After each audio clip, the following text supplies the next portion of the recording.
Hare Krishna, welcome you all in the class. तो आज की मंडे क्लास में आप सभी वैष्णव का बहुत बहुत स्वागत है। जो आ गए हैं वो और लोग को भी कॉल कर लें कि वो क्लास ज्वाइन करें। ठीक है। तो आज हम पढ़ेंगे 26 क्वालिटीज ऑफ वैष्णवास। आज भी बहुत ऑस्पिशियस डे है ना। आज राधा रमन जी का भी अपीयरेंस डे है, पूर्णिमा भी है ना। और भी बहुत से आचार्य जिनके तिरुभाव और आविर्भाव दिवस है।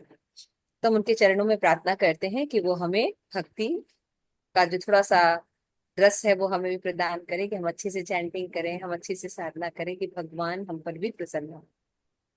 तो 26 क्वालिटीज में आज हम 21वीं क्वालिटीज देख रहे हैं, गंभीरा, है ना, ग्रेव।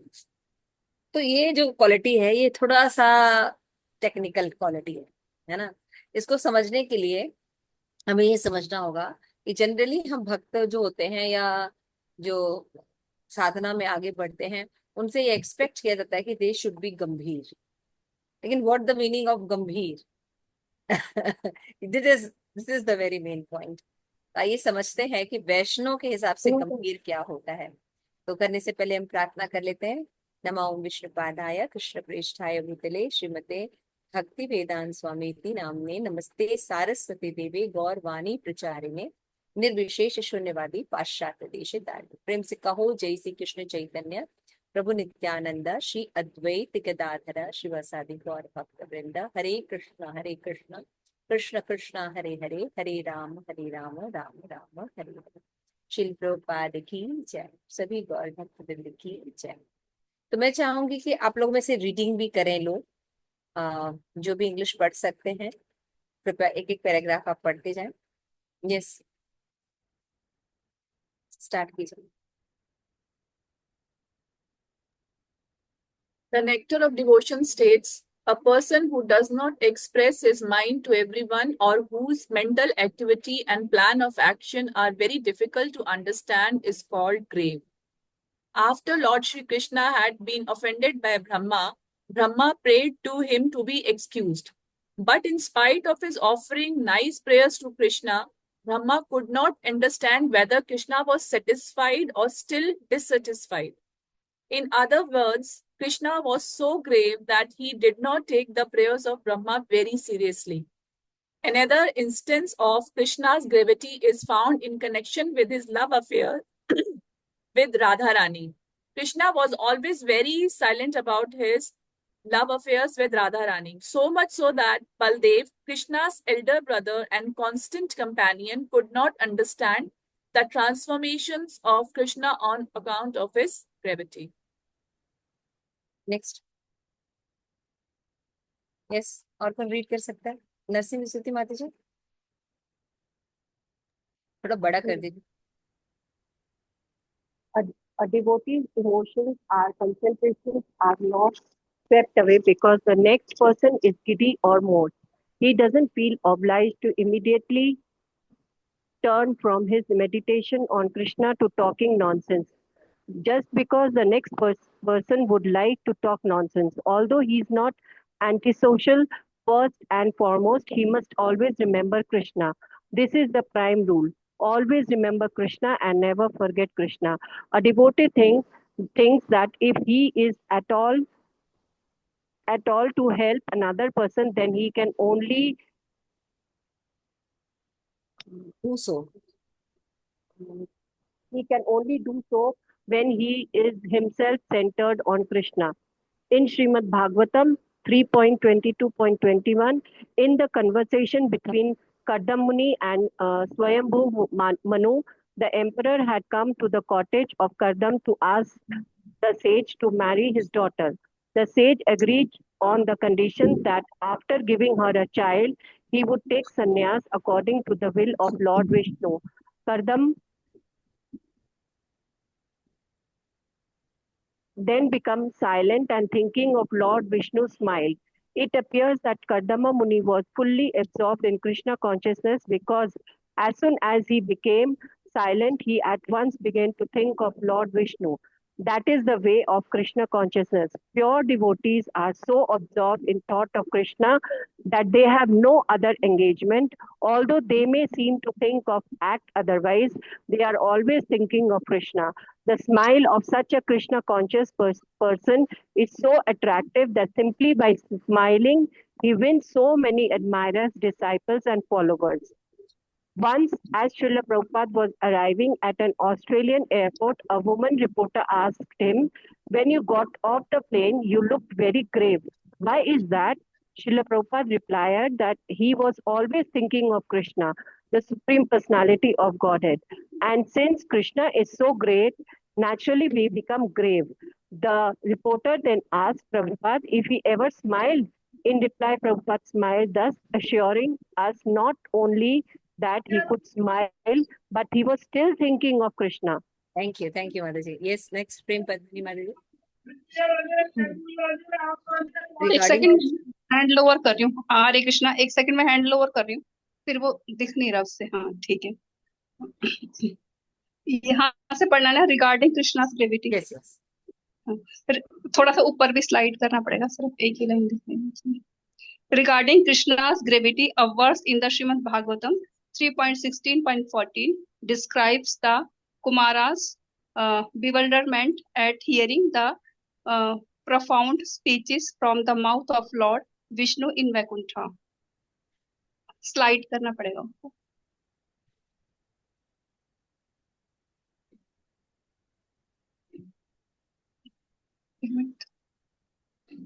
हाँ, the Lord's excellent speech was difficult to comprehend because of its momentous import and its most profound significance.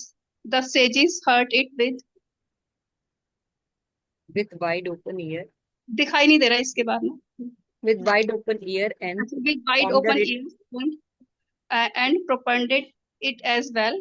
But although hearing, they could not understand what he intended to do.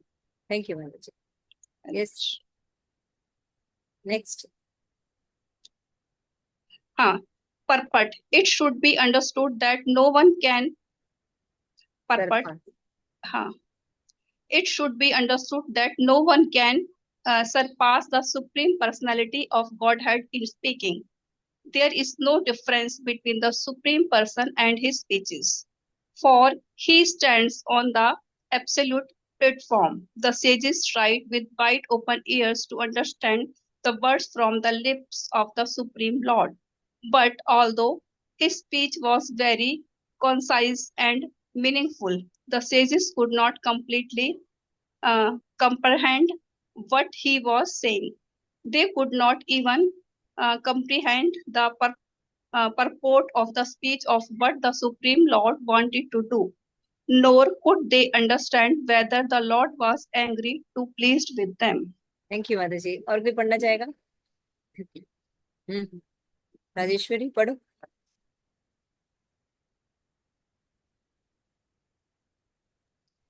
माता जी थोड़ा network Yamuna सुंदरी पढ़ो। एक ही paragraph complete कर दो, यमुना को पढ़ने दो। ठीक, पढ़ो Yamuna. If one hears the profound speeches of the Supreme Personality of Godhead, one becomes grave. Similarly, if one associates with serious devotees, he too becomes serious and grave. There are many light moments in Krishna consciousness, but for the conditioned soul to give up his material life and prepare himself to go back to Godhead is no joke. It is a very deep purpose. And when, by chanting and hearing, a devotee realizes something of the holy name and Srimad Bhagavatam, then his philosophic outlook deepens more and more. ठीक है, यहाँ तक खत्म हो गया। This is last slide. Thank you. Yes, तो आज हम जो क्वालिटी देख रहे हैं, ग्रेव। ग्रेव मतलब होता है गंभीर। तो भक्तों में एक क्वालिटी होनी चाहिए, वो है गंभीर। भक्त को गंभीर होना बहुत जरूरी। लेकिन जैसे कि नॉर्मली हम गंभीर का मतलब क्या समझते हैं, क्या बताएंगे? अगर गंभीर होना बोलेंगे तो क्या क्या समझेंगे? भक्तों के अंदर क्या है? इंटरैक्ट नहीं करना, शांत बैठना। इंटरैक्ट नहीं करना चाहिए, हंसना नहीं चाहिए, रूड बोलते हैं, पेस एकदम ऐसे फाउंड होना चाहिए, है ना, स्टिक होना चाहिए पेस। और हंसना बोलना नहीं चाहिए, है ना, गाना नहीं चाहिए, कीर्तन नहीं करना चाहिए, नृत्य नहीं करना चाहिए। इसको ग्रेव कहते हैं, राइट। जनरली ग्रेव इसको कहते हैं, है ना। जैसे बुक्स में आप देखे होंगे जितने स्कॉलर्स के नाम आते हैं तो कैसे ऐसे हाथ करके ऐसे बिल्कुल फोटो खिंचाते हैं ना। Like that. इसको क्या समझते हैं, दे आर ग्रेव। लेकिन जो शास्त्र हैं, जो वैष्णव में जो ग्रेवनेस की बात की जा रही है वो अलग है ना। ग्रेव का मतलब ये नहीं होता है कि वो कोई किसी तरह की प्रतिक्रिया ना दे या किसी तरह के उसके अंदर इमोशंस ना, वो जड़ थोड़ी है ना। तो ग्रेव का मतलब होता है कि उसके अंदर जो चल रहा होता है वो सबको रिवील आउट नहीं करता है, और उसकी जो एक्टिविटीज हैं उसके बारे में लोग प्रिडिक्शन नहीं कर सकते, है ना। जो वो काम कर रहा है उसके बारे में लोग अंदाजा नहीं लगा पाएंगे कि अभी वो उसका मतलब वो क्या करना चाहता है, या उसकी इस भावना के पीछे और क्या चीज कर सकता है ना। तो उसको बहुत डिफिकल्ट होता है अंडरस्टैंड करना भक्तों को, जो गंभीर भक्त होता है। तो गंभीरता का मतलब ये होता है ना कि वो हर चीज अपने आप एक्सप्रेस नहीं करते, हर चीज को बताते नहीं है, है ना। और उनकी क्रिया मुद्रा को बुझे न बुझाए दो, जनरली समझा नहीं जा सकता। उसको समझने के लिए जो है उसके लिए इंटेलिजेंट होना चाहिए, अनुभव होना चाहिए, तब वो उन चीजों को समझ सकते। और ये दोनों जो गुण हैं, ये दोनों बातें जो है कृष्ण पर लागू है ना। कि जैसे कि भगवान की लीलाओं को अगर हम देखें तो भगवान होकर वो ऐसी लीलाएं करते हैं कि समझना बड़ा मुश्किल होता है कि भगवान है।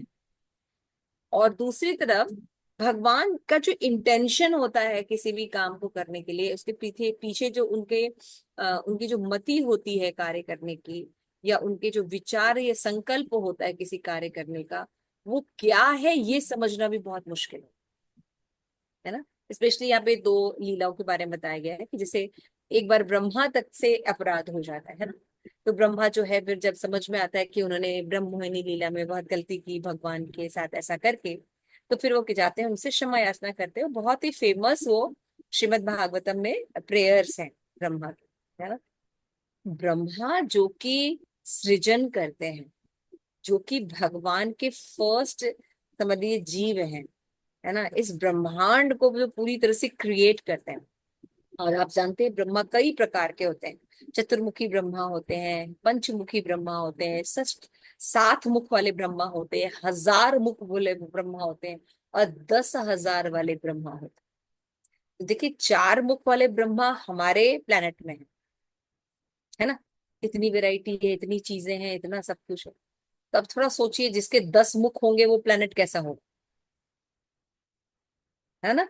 और जो 1000 मुख वाले ब्रह्मा होंगे उनका प्लेनेट कैसा होगा, समझ रहे हैं।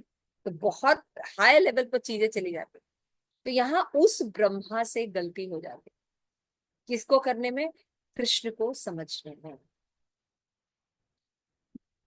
ना। क्या गलती होती है कृष्ण को समझ में, कि भगवान जब ब्रज में होते हैं तो भगवान एक साधारण बच्चे की तरह बिहेव करते हैं, लेकिन भगवान के उस साधारण बिहेवियर में भी असाधारण रहता है।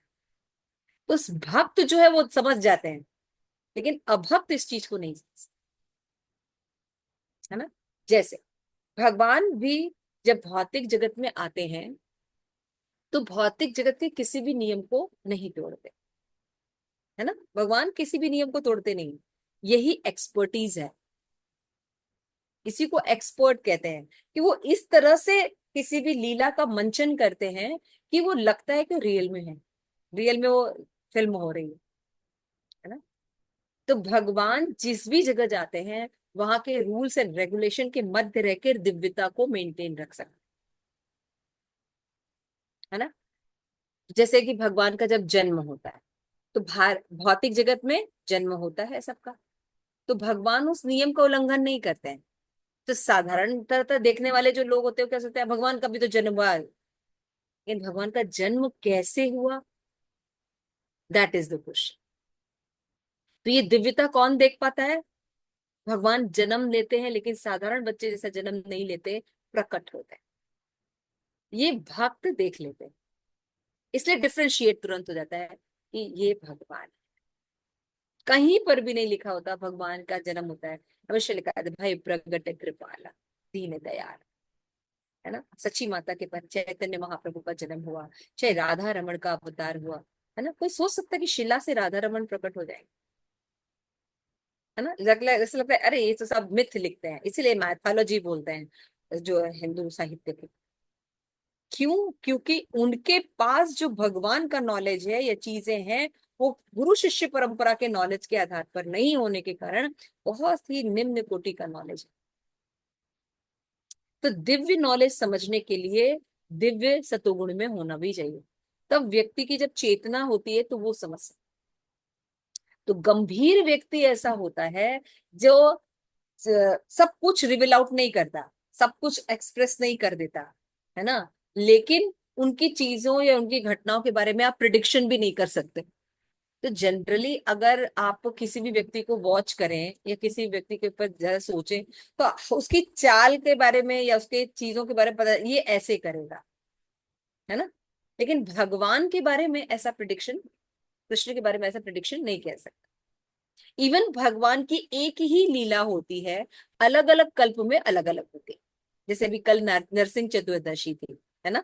तो नरसिंह चतुर्दशी में जब भगवान आते हैं, नरसिंह भगवान, तो हर बार हिरण्यकश्यप का इतना हॉरर रूप से, इतना भयंकर रूप से उसका संहार नहीं करते हैं। कभी आते एक थप्पड़ मारते हैं, हिरण्यकश्यप मर जाता है, यू नो। तो यू नेवर प्रिडिक्शन नहीं कर सकते आप। इसीलिए आप देखते होंगे कि हरि अनंत हरि कथा अनंता, उसी तरह से रामायण है। तो सेम रामायण वैसे ही रिपीट नहीं होती है ना, अलग अलग तरीके से होती है।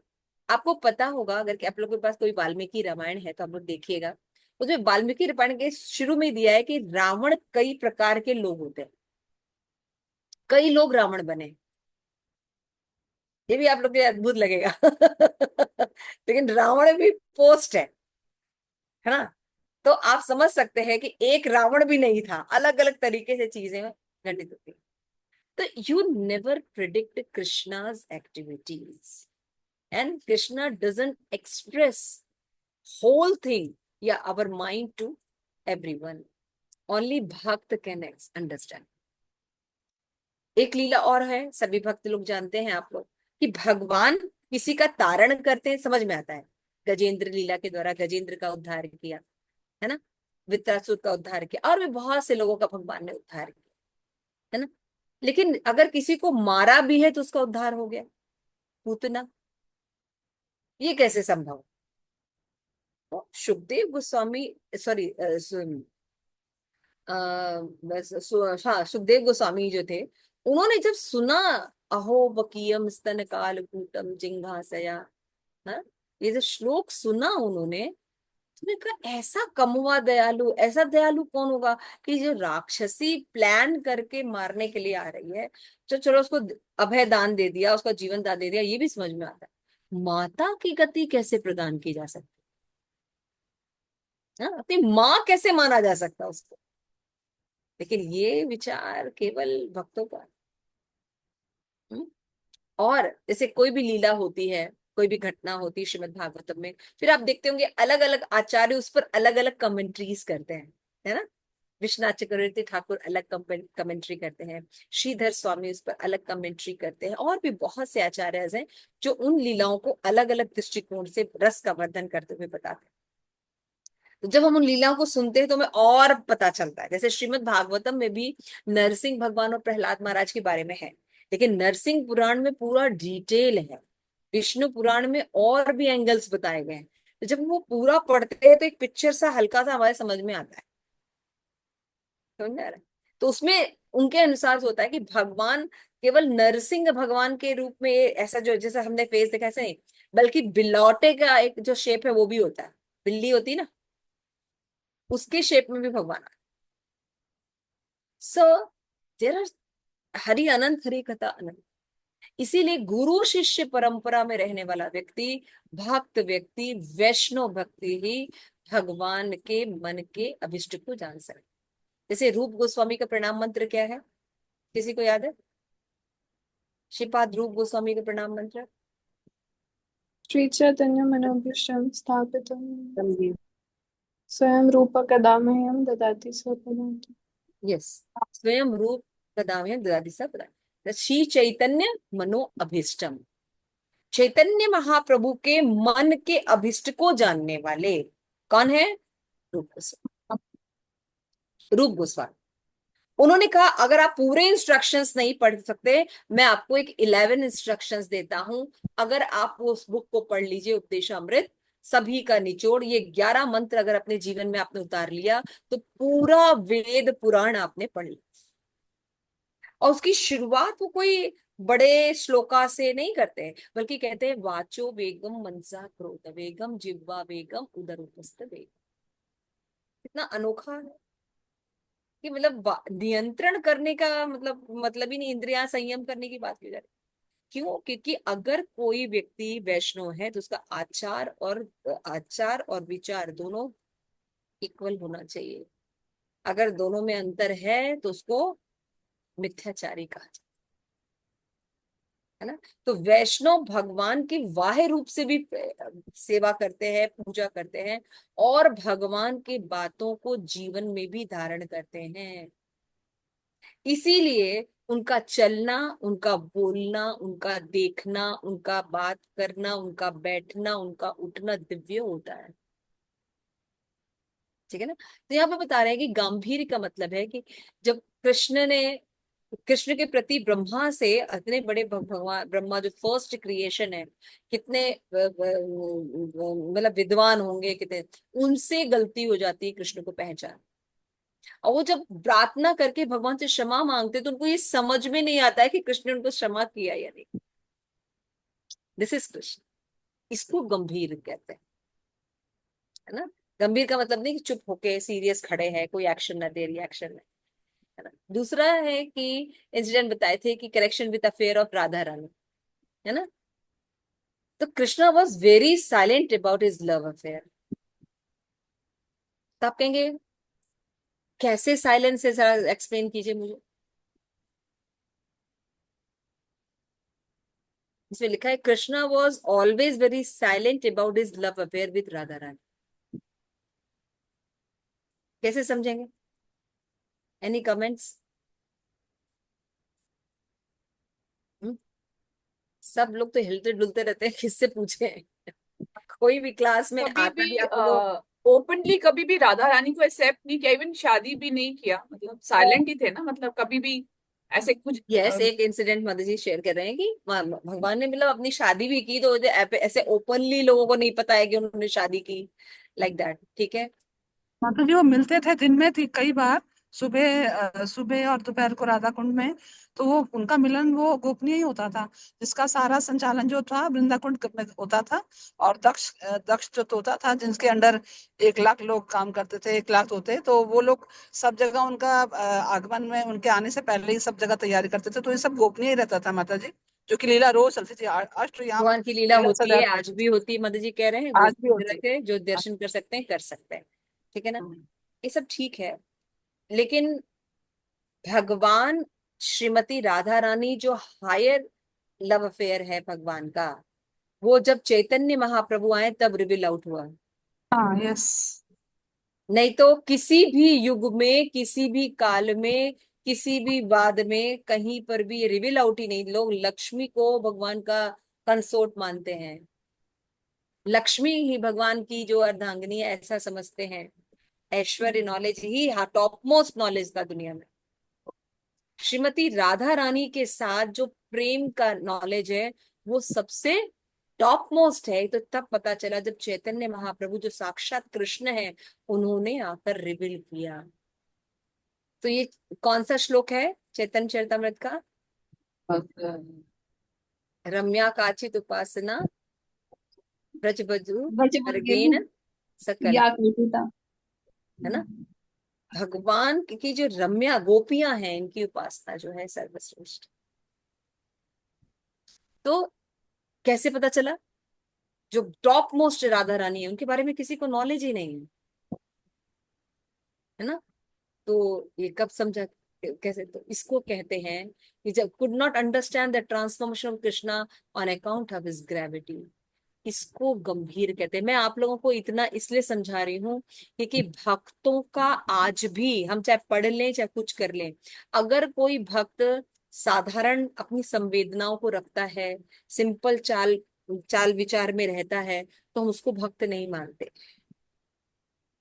हम गंभीर लोगों को भक्त मानते हैं, जो एक्शन का रिएक्शन भी थोड़ा सा सर झुका के ही देते हैं। हम सोचते हैं वो बहुत अच्छा भक्त है। तो यहाँ पे ग्रेविटी का मतलब ये होता है ना, कि जिसके लीलाओं के बारे में हम प्रिडिक्शन ना कर सकते, एक्टिविटीज के बारे में या प्लान्स क्या है भगवान के हम समझ नहीं सकते, ब्रह्मा तक नहीं समझते थे, तो एक साधारण जीव की क्या बात। इसको गंभीर कहते हैं। तो यहाँ पे बताते हैं कि डिवोटीज जो होते हैं, भगवान के साथ उनका ऐसा कनेक्शन रहता है, ऐसे भगवान में हमेशा हरे लीन कृष्ण माता रहते जी, हैं। हरे कृष्ण माता जी। फिर जो वो जो गदाधर के रूप में आए माता जी, उसको क्या बोलेंगे हम? वो भी कुछ ऐसा थोड़ा सा, गदाधर जी के रूप में जो राधा रानी आए। गदाधर के रूप में उन्होंने रिवील आउट थोड़ी किया हाँ, कि नहीं राधा किया। रानी इज द सुप्रीम पर्सनालिटी। उन्होंने तो चैतन्य महाप्रभु को लीलाएं सुनाकर आस्वादन को इनहेंस किया। जी। समझ रहे हैं? वो गदाधर इस्टेब्लिश राधा रानी को करने नहीं आए थे, वो चैतन्य महाप्रभु के मूड को इनहेंस करने के लिए आए थे।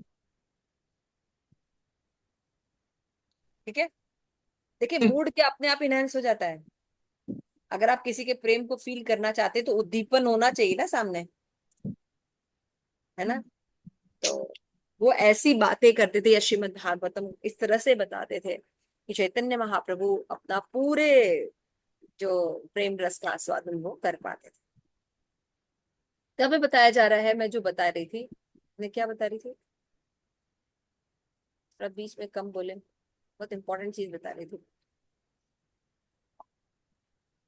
A devotee emotion and concern are not swept away।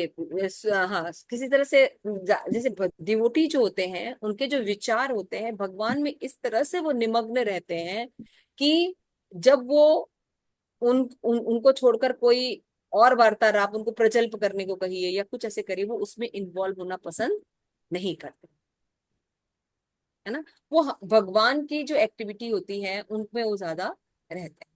और जितने भी प्रजल्प होते हैं नॉनसेंस चीज के, उनको मॉल घूमने को कहिए या उनको ऐसे करने के, भक्तों को समय नहीं होता, भक्तों का मन नहीं होता।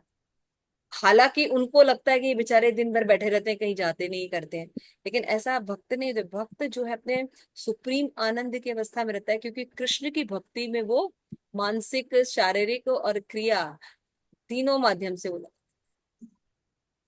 है ना। तो इसमें बताया गया कि तो उनका एक ही जो धर्म होता है वो क्या है, स्मर्तव्य सतत विष्णु, विस्मृत्य विस्मृत्य न चातुचित। जातुचित। उनके लिए भक्ति का मतलब क्या है कि भगवान कभी भूला ना जाए है ना? और हमेशा भगवान को याद रखा। यही दो नियम है भक्तों का, और कोई उनको डेफिनेशन नहीं। तो श्रीमद् भागवतम में भी बताया गया है कि स्वयंभू मनु जब आते हैं विवाह कराने के लिए अपने पुत्री का, तो करदम मुनि उन्हें बड़े पसंद था, है ना। तो हालांकि करदम मुनि ने भगवान से विश मांगा था कि मुझे जो है पत्नी चाहिए, लेकिन उन्होंने विश मांगते समय जो कंडीशन रखी थी, तो देखने में पढ़ने में कैसा लगता है कि करदम मुनि जो है वो थोड़ा सा अपनी इंद्रिय तृप्ति करना चाहते थे। नहीं, इंद्रिय तृप्ति के लिए नहीं किया था, जरा ध्यान से पढ़िए। अगर उनको वर मांगना होता तो बोलते मुझे विश्व सुंदरी, मिस इंडिया, मिस यूनिवर्स दे दीजिए। लेकिन उन्होंने साथ में कंडीशन क्या रखा था कि भगवान, मेरी जो भक्ति है, मेरी जो पत्नी है वो ऐसी मिले जो कि मेरे समान भगवान की भक्त हो। अब दो भक्त काम में नहीं रहेंगे, उनका रिलेशन काम पूर्वक नहीं रहता है। दो भक्त जब रहते हैं इक्वल लेवल पर, तो वो कैसे रहते हैं, प्रेम पूर्वक, कृष्ण प्रेम से कनेक्टेड है। वो काम नहीं प्रेम में रहते हैं। उनका जो लगता है कि वो लोग ऐसे रहते हैं। तो गर्दम मुनि ने एक बार ही संभोग किया और 9 बार 9 गर्भाधान कर दिए। मतलब हम लोग सोच भी नहीं सकते हैं। हम लोग क्या प्रिडिक्शन कर रहे हैं, वो तो एक महल बना लिए थे, हवाई जहाज बना लिए थे, फिर वाइफ के साथ वो घूमा करते थे। अगर आप ध्यान से देखिएगा, अगर वो लंपट स्त्री लंपट होते तो उनके वो देवहूति के लिए वो बिल्कुल एक्साइटेड रहते। क्यों? क्योंकि देवहूति इतनी सुंदर थी कि उनको जो बाहर से जो लोग होते थे, ऊपर के प्लैनेट्स में जो लोग रहते थे, वो जब कभी वायुयान से गंधर्व की तरफ जाते थे तो गिर जाते थे। गंधर्व था एक, वो गिर गंदा, गया। वो गिर जाते थे उनकी ब्यूटी देख के। तो देवहूति एनफ थी उनको मतलब लंपट बनाने के लिए। लेकिन क्या कर्दम मुनि के विचार ऐसे थे या क्या कर्दम मुनि ऐसे रहे, तो हम कैसे देख सकते हैं? जब हम किसी अनुभवी वैष्णव के माध्यम से पढ़ेंगे, तब हम कर्दम मुनि की क्वालिटीज को देख पाएंगे। ये सब उन्होंने जब भगवान से वरदान मांगा तभी कंडीशन रख दी कि वो मेरे समान भक्त है। दूसरा, वो उनके साथ हमेशा सहवास उसमें नहीं रहते थे, उन्होंने एक बार गर्भाधान किया था, है ना। और वो जब भी देहूति को देखते होंगे तो कैसे देखते होंगे? भगवान के अंश के रूप में देखते होंगे। क्यों? क्योंकि भगवान उनके द्वारा आने वाले हैं, कपिल मुनि, है ना। भगवान उनके गर्भ से प्रकट होने वाले हैं, तो वो उनको किस तरह से रखते होंगे?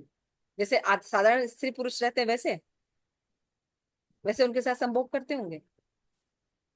आप सोचिए। नहीं नहीं। पता नहीं ये सब आप सोचते हैं कि नहीं। हम लोग जब पढ़ते थे तो ये सब सोचते थे, मेरे दिमाग में ये सब क्वेश्चंस आते थे, है ना। अजीब क्वेश्चंस है ना ये सब, लेकिन आते थे अब। लेकिन व्यवहारिक है, मतलब आप आते देखिए, हैं। इससे पता चलता है कि वो एक साधारण साधारण व्यक्ति नहीं थे। वो नहीं। देवहूति को एज अ शिष्या, मतलब एज अ भगवान के अंश के रूप में देखा उनको, क्योंकि सृष्टि का इस कार्यभार था। तो 9 कन्याएं उत्पन्न की, जिसने पूरी सृष्टि की। और जब स्वयं भगवान उनके घर में आए, वो छोड़ के चले गए। हाँ जिसके लेकिन वो घर तो में भगवान आ जाए, जन्म ले जिसके घर में भगवान, उसको बाहर जाने की क्या जरूरत है वानप्रस्थ लेने की? उसको तो यही रहना चाहिए। लेकिन उनका वैराग्य का लेवल क्या है? उनको पता था भगवान आए, अपनी लीलाएं करेंगे जाए। ये नहीं कि हाँ, मेरी वाइफ जो है भक्त नहीं बनी या मेरे बच्चे भक्त नहीं बने, अब क्या होगा। नहीं, क्योंकि उन्होंने शर्त ही ये रखी थी शादी के समय कि जैसे ही मैं इनको गर्भाधान करूंगा या गर्भ हो जाएगा, बच्चे हो जाएंगे, मैं संन्यास ले लूंगा। तो ऐसा हो सकता है? स्त्री लंपट व्यक्ति ऐसा कर सकता है? तो ये सब देखने के लिए, जैसे मैंने कहा, ग्रेव। तो हम्म, लगता है कि कर्दम मुनि जो है एक साधारण व्यक्ति है, लेकिन ऐसे ही नहीं। जब कर्दम मुनि की तपस्या करते हुए भगवान ने देखा, तो भगवान की आंखों से आंसू निकल गया। और वो आंसू को ड्रॉप जब गिरता है तो पॉन्ड बन जाता है। तो बिंदु जिसका सरोवर। तपस्या ऐसा है कि भगवान देखकर, भगवान उसकी तपस्या को देखकर प्रेम से उद्बुद्ध हो गए कि इतना प्रेम करता है कर्दम मुझसे। आप सोचिए उसकी तपस्या कैसी हो।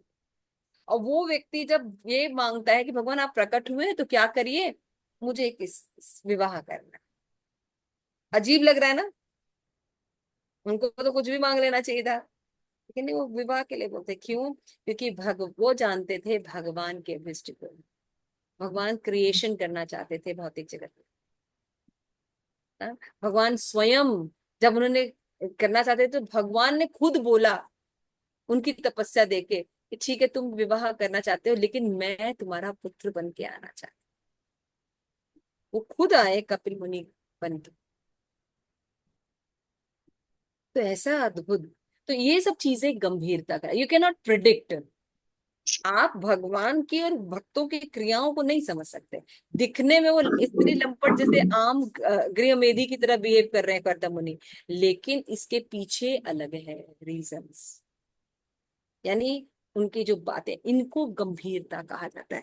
तो भक्त जो होते हैं वो भगवान को प्रसन्न करने का एकमात्र लक्ष्य रहता है, और भगवान एकमात्र भक्त को प्रसन्न करने के लिए लगे रहते हैं, है ना। तो इसको गंभीरता कही जाती है।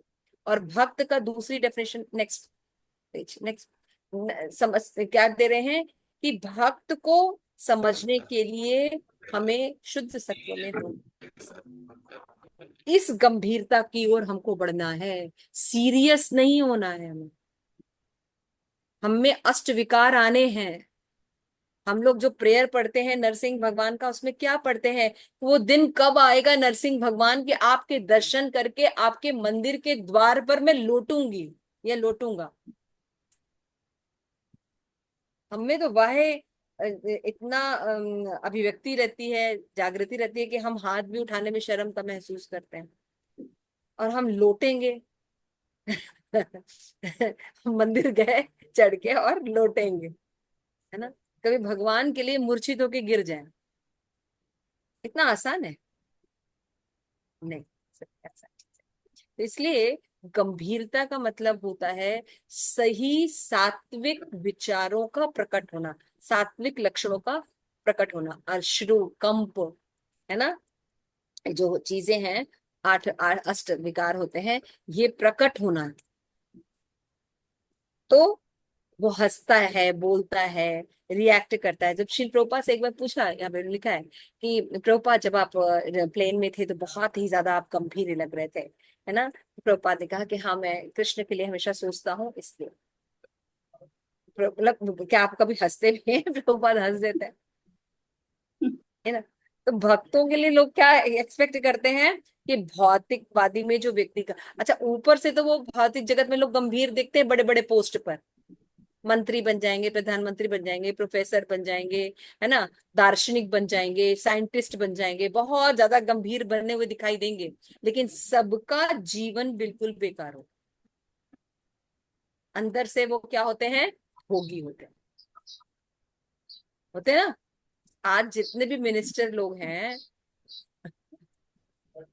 सिचुएशन ऐसी चल रही है, जितने भी मिनिस्टर्स हैं, है ना, वो हिंदुत्व की बातें बहुत करते हैं, लेकिन खुद उनका जीवन कैसा रहा? उनके बच्चे विदेश में सबके पढ़ते हैं। उनके खुद के कितने लोग भारत की नागरिकता नहीं है, और वो भारत के बारे में बात करते हैं। समझ में आ रहा है? तो ये सब जो, ये इसको गंभीरता कहेंगे? या इस गंभीरता को वैष्णव को एक्सेप्ट करना है कि वो बोले नहीं, चुप रहे, कम बोले, कम हंसे, कम बातचीत क्या करे, क्वेश्चन पूछा ही ना करे क्लास में, तो उसको गंभीर भक्त कहते हैं। सही है ना? जैसे आप सब बिल्कुल गंभीर रहते हैं क्लास में। आप जैसे चार गंभीरता नहीं चाहिए, प्लीज समझिए कौन सी गंभीरता की ओर हमको जाना है। भगवान के लीला कथाओं में एब्जॉर्ब रहना, और फालतू की चीजों में नहीं रहना। तो हमें भगवान से सब रिलेशन रखना है, तो हम हंसेंगे भी, बोलेंगे भी, क्रोध भी करेंगे, है ना, किसी से गुस्सा भी होंगे, मनाएंगे भी, रूठेंगे। All expressions are there, all expressions are there.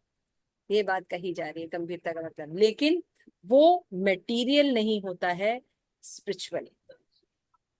ये अंतर होता है।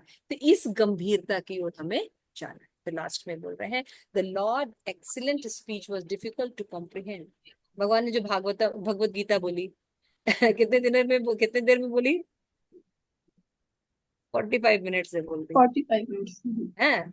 और अर्जुन समझ भी गया, और हम 45 करोड़ ईयर भी, लेकिन नहीं समझ में आता।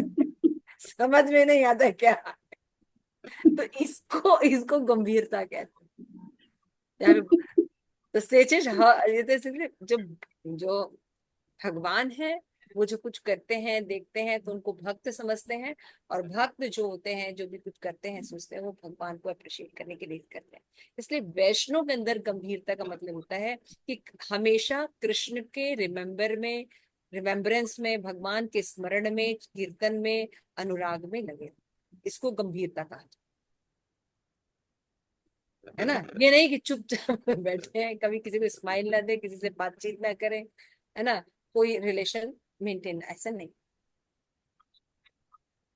ठीक है, नेक्स्ट। जैसे इसमें एग्जाम्पल है ना, श्रीधर कोलावेचा।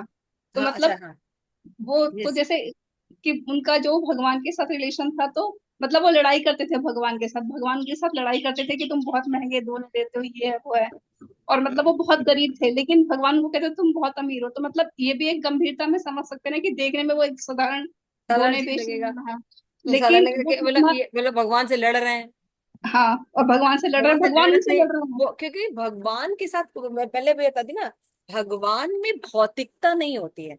भगवान यहाँ के, इसलिए बोलते हैं ना, भगवान जो है, जो भगवान श्री कृष्ण क्या है, सृष्टि करते हैं, पालन करते हैं और संहार करते हैं। हाँ तो भगवान सृष्टि अगर करते हैं, इसीलिए वो सर्वज्ञ है, तभी सृष्टि कर सकते हैं। बिल्कुल। मतलब आप मतलब सोचिए, वो जरा खाली गंभीरता खाली कह सोच के सकते देखिए हैं। कि इतने स्पीशीज है दुनिया में, धरती पर इतनी प्रकार की प्रजातियां हैं, उन सबके मन की बात को जानने वाला, कितना कितना अजीब है ना। एक चींटी से लेके, एक अर्थ वॉर्म से लेके, एक मनुष्य से लेके, एक पेड़ से लेके, जमीन के अंदर से अग्नि के अंदर कितने प्राणी रहते हैं। और ये केवल एक प्लेनेट है, ऐसे कितने अरबों प्लेनेट्स हैं। सबको समझना तो ये भगवान ही कर सकते हैं, इसीलिए भगवान पालन कर सकते और एक्सटर्नली भी हम देखें कि कितने सारे लोग हैं, ऐसे करोड़ों अरबों लोग हैं, लेकिन हर एक का फेस अलग। मतलब एक मतलब एक सिंपल सी चीज सोचो कि इतनी सारी चीजें क्रिएशन तो भगवान ही कर रहे हैं ना। हैं। मतलब तो कितने सबके फेसेस अलग, सबका मूड अलग, सबके विचार अलग, सबकी इच्छाएं अलग। और ये भी एक अपने कितना ही बड़ा है। सिद्धांत को, एक हृदय में सिद्धांत को स्टैब्लिश करते हैं, दूसरे सिद्धांत में अप सिद्धांत को क्रिएट करने वाले भी वही होते हैं। हाँ बिल्कुल बिल्कुल। वो समझिए, मतलब लड़वा के आपको अगर एक एक फिलॉसफी बता रहे हैं, तो अप सिद्धांत जो व्यक्ति बोल रहा है, उसके हृदय में भी तो भगवान है। बिल्कुल बिल्कुल सही बात है, भगवान तो सभी के तो हृदय में इसलिए है। भगवान के क्रिएशन को, क्रिया मुद्रा को केवल भक्त ही समझ, इसको इंटेलेक्चुअली नहीं समझते। तो इसलिए बताया गया है कि if one hear the profound speech of Shukti, one would become grave. Similarly if associate, तो हम गंभीर कैसे बन सकते हैं? गंभीर एक्शन से नहीं बनना है कि चुप हो जाना है, कोई इम्प्रेशन नहीं दिखाना है, बल्कि हम जब भक्तों के साथ रहते हैं, भगवान की लीला कथा उनके अंदर में बैठ के पढ़ते हैं, तो हम भी गंभीर हो जाते हैं उनकी पर्पस को समझकर। ठीक है, क्यों? क्योंकि हम भी उनके अंश हैं, हम भगवान सच्चिदानंद के अंश हैं। Then the philosophical outlook deepen more and more. तब हम जो है शरीर की तरफ से निकलकर आत्मा की ओर उन्मुख हो जाते हैं, और आत्मा का स्वाभाविक नेचर है आत्म साक्षात्कार का। ये होता है अंदर की तरफ जाना और गंभीरता। गंभीरता का मतलब आत्म साक्षात्कार का, और फिर अपने ओरिजिनल पोजीशन की तरफ आगे बढ़ना भक्ति के। दैट इज कॉल्ड गंभीरता। हरे कृष्णा। श्री प्रभुपाद की जय।